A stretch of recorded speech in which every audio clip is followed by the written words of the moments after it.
Sense of humour भी बड़ा अच्छा है, बड़ा अच्छा है। और वो एक मामला हो रहा है। जमील साहब, जर्दा भी खा गए इमरान खान साहब और खुरचन तक भी नहीं सब मिली। छोड़ दें, आप ये बताएं, ये बताएं आजकल सीजन कौन सा देख रहे हैं आप? मतलब आजकल सीजन कौन सा देख रहे हैं? हम 5 महीने से यार मैं आपको सच्ची बताऊं, प्राइम वीडियो और नेटफ्लिक्स पे सीजन देखना बंद कर दें। अगर आपको बेस्ट सीजन देखना है पाकिस्तान में, तो आप पाकिस्तान का पॉलिटिकल सीजन, जुडिशियल सीजन, हुकूमत भगाओ सीजन, हुकूमत लाओ सीजन, और इसके अलावा हर तरह का regime change season and extreme change season सब देख सकते हैं। बस रिमोट पर एक बटन जरूर लगवाइएगा।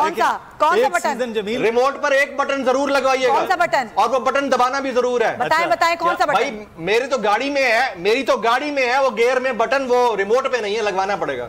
सही। अच्छा जमील, हम गुफ्तगू करेंगे। डॉक्टर खालिद रांझा साहब, वज़ीर कानून हमारे साथ मौजूद हैं। बहुत शुक्रिया डॉक्टर साहब आपके वक्त का।